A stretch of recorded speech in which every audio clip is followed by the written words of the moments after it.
So imagine a startup that, secures millions in early funding, Right. and they use it to build this massive state-of-the-art campus filled with luxury amenities.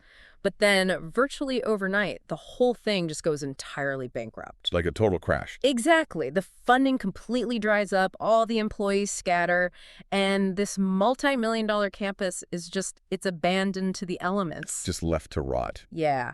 And you'd probably think I'm talking about some 21st century tech company in Silicon Valley, but this exact cycle, the explosive ambition, the sudden wealth, and the total catastrophic collapse that was happening well over a century ago. Right out in the dirt of the American West. Right. And you, listening right now, have probably flown right over the remains of these empires without even knowing it.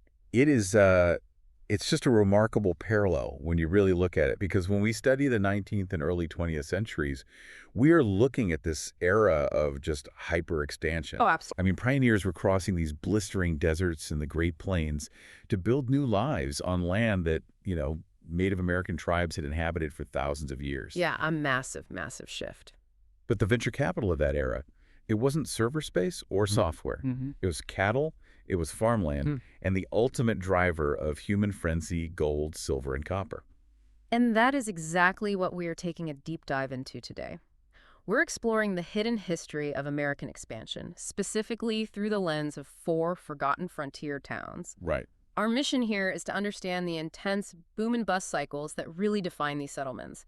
We want to extract the human drama of ambition, disaster, and, in a couple of cases, some incredibly bizarre reinventions. Yeah, to really grasp the sheer velocity of that scaling process, we kind of have to establish a baseline first. Okay, lay it on me. We need to look at a place that proves just how fast a settlement could explode into existence out of absolutely nothing, and then how quickly invisible market forces could just wipe it completely off the map. Right, so that means Rhyolite, Nevada is our starting line. Exactly. So the year is 1904. 2 prospectors, Shorty Harris and E.L. Cross, are just wandering the Nevada desert, and they stumble upon a vein of quartz. And the defining feature of this quartz is that it is just absolutely loaded with free gold. And finding visible, free gold in quartz, that is the 1904 equivalent of a blank check. A total jackpot. It triggers an immediate, chaotic rush of prospectors. They named the resulting camp Rhyolite after a local volcanic rock that's scattered all over that region. Right. But what happens next is what really separates Rhyolite from just your standard mining camp. The growth wasn't just fast. It was aggressively opulent. And see, this is where I have to pause, because I always have this Hollywood stereotype in my head of a Wild West town. Oh, sure. The muddy streets and all that. Yeah. You picture a muddy street, maybe a couple of rough wooden saloons with the swinging doors, guys covered in dirt, but Rhyolite just completely shatters that image. It really does. We are talking about a town that built a stock exchange. They built a board of trade, multiple hotels, and heavy industrial foundries. They even had an electric plant. Which is crazy. Think about the logistics of that for a second. Yeah. In the first decade of the 20th century, many established cities on the East Coast were still struggling to fully transition to electric light. Right. Yet here is this town, right in the middle of a brutal, unforgiving desert, and it is completely electrified. And the luxury amenities are what blow my mind the most. The residents were importing high culture at an absurd premium. Oh. They had a symphony orchestra, they built an opera house. They were organizing formal baseball leagues and holding basket weaving classes. It really demonstrates a very specific kind of hubris. When that much wealth is pulled directly out of the earth, the people extracting it want to prove they aren't just roughing it on the frontier, Right, they want to show off. They want to prove they have arrived. And that attracted massive institutional money. Charles Schwab, the steel magnate, he actually purchased one of the local rhyolite mines for several $1 million. Wait, several $1 million in 1905? Yes, in 1905 dollars. That is an insane valuation. It's literally like finding a high-tech corporate campus with a kombucha tap on every floor, a rock climbing wall, and a resident string quartet just dropped into a barren wasteland. That's a great way to picture it. With Wall Street titans like Schwab throwing millions at it, it must have felt completely invincible. But that feeling of invincibility was their biggest blind spot. Their entire existence was tethered to a single commodity. The goal. Exactly. But more dangerously, their survival required an immense, continuous flow of outside capital to fund the heavy machinery and the payroll necessary to actually extract that gold. So they were vulnerable. Extremely. They were the mercy of macroeconomic forces they couldn't even see. Which brings us to the sudden death of the town. And this is the part I really want to dig into because the gold didn't just vanish overnight, right? No. The mines didn't collapse. What killed Rhyolite was the financial panic of 1907. But wait, I have to ask, if the gold is literally still in the dirt in Nevada, why does a stock market panic 3,000 miles away in New York City even matter? That is the crucial mechanism of a boomtown economy. Yeah. Mining at that scale isn't just a few guys with pickaxes anymore. Right. It requires massive industrial mills, heavy equipment, and huge labor forces. And all of that runs on credit. Ah. So when the panic of 1907 hit New York, credit markets essentially froze. Meaning banks just stopped lending money entirely. Overnight, the liquidity completely dried up. Mm-hmm. So the Eastern investors who were funding Rhyolite's operations suddenly called in their loans, or they just stopped sending cash. Without that constant influx of capital, the mining companies couldn't make payroll. They couldn't buy parts for the mills. The gold was still there, sure, but the financial machinery required to pull it out of the ground was broken. So Wall Street sneezed and Rhyolite caught a fatal case of pneumonia. Precisely. It's just a terrifying domino effect. By 1911, the mills and Rhyolite had completely closed. And by 1916, they turned off the electric lights for good. Yeah. A town that was hosting operas just a decade earlier went entirely dark. Today, the only things left standing are the concrete skeleton of a bank and a bizarre house made entirely out of glass bottles. It is the perfect illustration of how tangible wealth in the ground is totally useless if the broader financial ecosystem collapses. Rhyolite wasn't destroyed by a natural disaster. It was erased by a ledger in New York. Okay, so Rhyolite shows how vulnerable these settlements were to invisible capital markets. But what happens when the money is still flowing, the economy is strong, but a physical catastrophe hits? Right. Like, does everyone just pack up and leave? Yeah. That takes us to our second town, which is St. Elmo, Colorado. Yeah, so we are jumping slightly back in time to 1878, deep in the Sawatch Range, about 20 miles south of where Buena Vista, Colorado sits today. Right. This is a classic gold and silver rush scenario. But unlike the flat desert of Nevada, this is rugged, mountainous terrain. Now, before we get into the economy of this place, I have to bring up the name because it is just hilarious to me. Oh, the naming story. Yeah, so the camp was originally called Forest City, but apparently there were too many other places named Forest City, and the Postal Service was getting confused. Very common issue back then. So they had to rename the town, and they chose St. Elmo. Do you know why? Well, the story goes that one of the founding members of the town was passing the time reading a very popular, highly romantic 19th century novel called, you guessed it, St. Elmo. It is so bizarre. I mean, you have to picture the reality of this town. At its peak, there were 2,000 people living there. And it was populated almost entirely by single male prospectors. The main businesses were loud dance halls, rough saloons, and brothels. Very rough. It was gritty, it was violent, and they name it after a romance novel. That'd be like walking into the toughest, most dangerous bare-knuckle biker bar in town and finding out it's called The Notebook. It really highlights that strange desperation to project refinement over a very rough reality. Yeah, totally. But despite that chaotic environment, St. Elmo was actually building serious, sustainable infrastructure. Right, because by 1881, the railroad arrived, which is usually the holy grail for a frontier town's long-term survival. Exactly. They became a major supply hub, they built a schoolhouse, a telegraph office, sawmills. I mean, they even had the time and resources to publish a weekly newspaper called The Mountaineer. The Alpine Tunnel was operating nearby, cattle were being driven through, the mines were producing. St. Elmo was hitting a stride that most towns only dreamed of. But then, in 1890, a devastating fire ripped right through the commercial district. And it burned down several key businesses. And this is the inflection point, right? Because for a single industry town, a fire isn't just about replacing wood and glass. No, not at all. It forces a brutal calculation. How so? Well, when the infrastructure of your town burns, you have to ask yourself, is the remaining ore in the ground valuable enough to justify the immense cost of rebuilding everything from scratch? Ah. And for the investors of St. Elmo, the math just didn't add up anymore. The best veins were already tapped out. So the outside capital leaves, the mines begin to close down, the Alpine Tunnel shuts its doors, and the vast majority of those 2,000 residents do the only logical thing: they board the last train out of town. Right. But not everyone left. And this introduces a new dynamic to our deep dive: the holdouts. Specifically, a family named the Starks. The Stark family's decision to stay is just a fascinating study in localized economic adaptation. Yeah. They didn't just stay in a burned-out, dying town out of sheer stubbornness. I mean, maybe a little bit, but they really recognized a shift in value and orchestrated a complete pivot. So walk me through the mechanics of that pivot. Like, how do you actually survive in a town that just lost its only industry? You look at what resources are left. The Starks realized that while the silver was gone and the heavy infrastructure was burned, the incredible natural beauty of the Salwatch Range was totally untouched. Oh, wow. They were running the local general store and a hotel.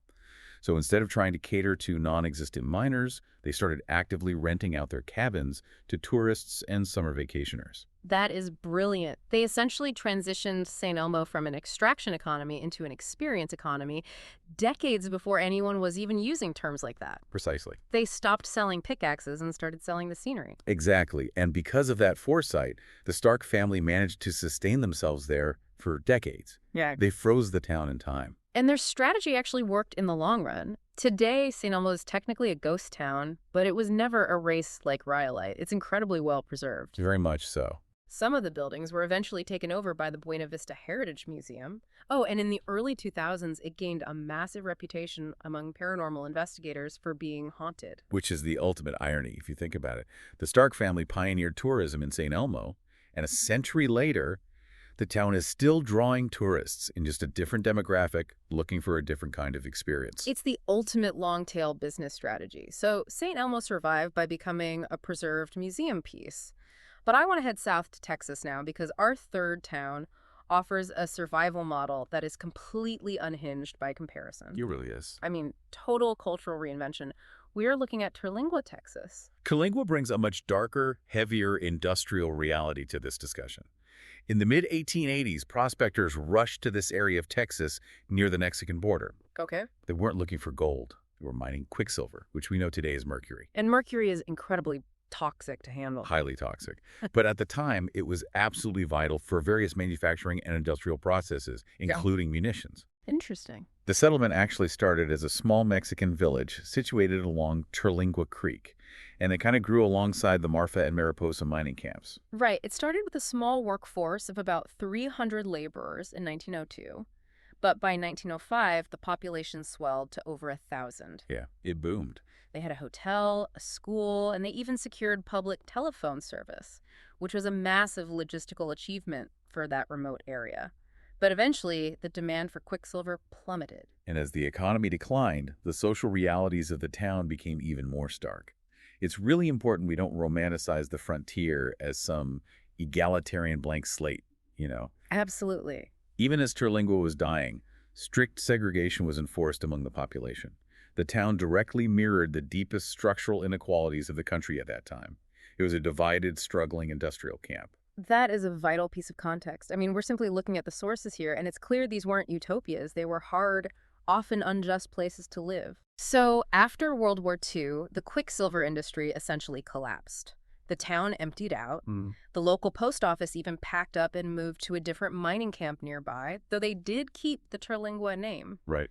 For all intents and purposes, Terlingua was dead. Just toxic dirt and abandoned buildings out in the desert. Until the late 1960s and 70s, when an entirely new mechanism of survival is introduced. And this is where it gets crazy. How do you resurrect an abandoned, segregated, toxic mercury mining town? You start a chili cook-off. I mean, it sounds absurd, but it worked. It really did. It is the ultimate rebranding campaign. Talk about shifting the narrative. It would be like a heavy industrial chemical plant shutting down, rusting in the sun for 20 years, and then successfully reopening as an artisanal food hall and craft brewery. To understand the mechanics of how a chili cook-off saves a town, Yeah. you really have to look at the power of spectacle. Right. They didn't discover a new vein of ore. They created a legendary, eccentric culinary competition that acted as a massive public relations stunt. It created a cultural gravity. People just started driving out into the middle of the harsh Texas desert solely to prove they could cook the best bowl of chili. Yeah. And once thousands of people start showing up for an event, well, you suddenly need infrastructure again. You need places for them to stay, places for them to drink, places to buy supplies. The sheer willpower of that event pulled the local economy back from the dead. Terlingua replaced a resource extraction economy with an event-driven economy. Today, it actually holds the title of the chili capital of the world. And it isn't just an empty festival ground either. People actually live there again. As of 2026, roughly 170 people call Terlingua home year-round. They literally cooked their way out of being a ghost town.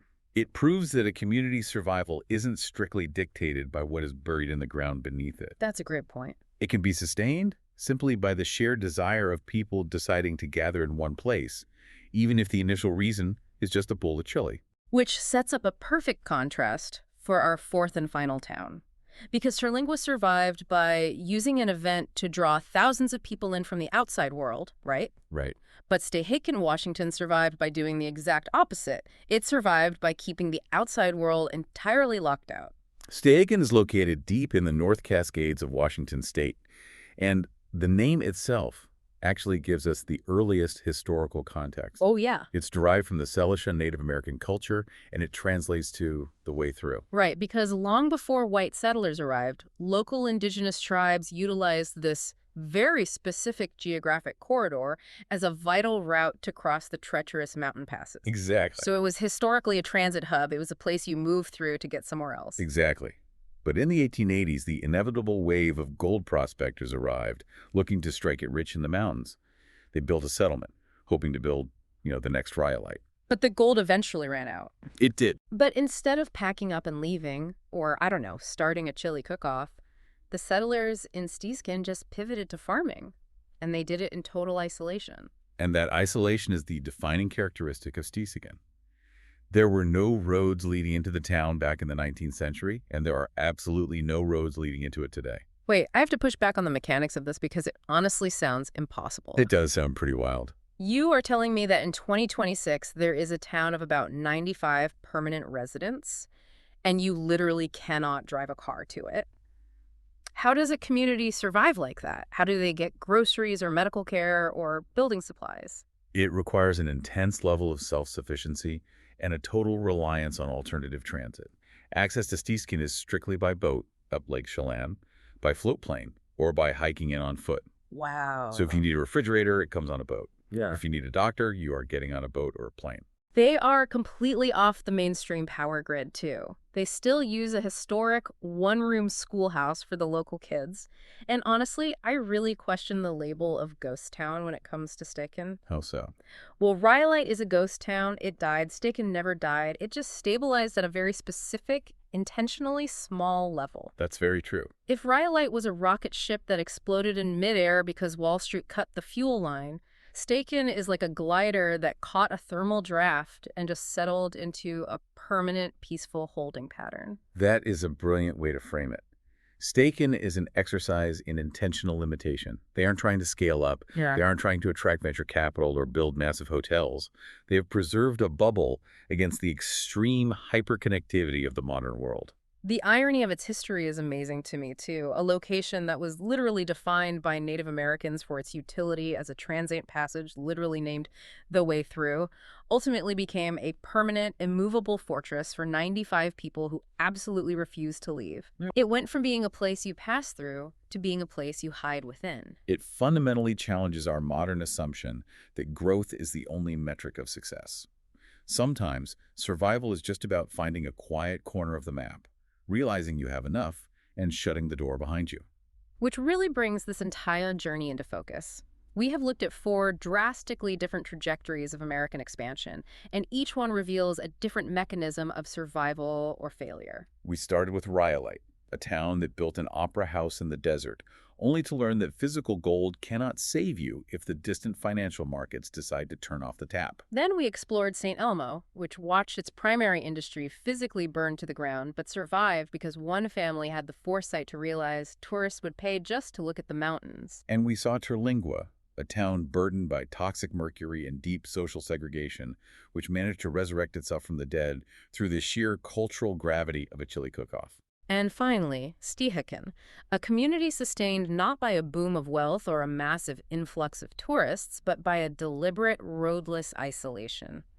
The through line here is the relentless human desire to build and maintain a community against all odds. Whether that means chasing an overnight financial boom with everything you have, or just trying to find some peace and stability in the quiet aftermath when the rest of the world has moved on to the next big thing. So, to you listening right now, the next time you are looking down from a plane at vast empty spaces across the American West, or you are driving down a lonely highway and see a rusted sign pointing down a dirt road, remember that those aren't just empty spaces. Not at all. They are the former stages of immense ambition, wild venture capitalism, and intense human drama. And it leaves us with a compelling question about our own future.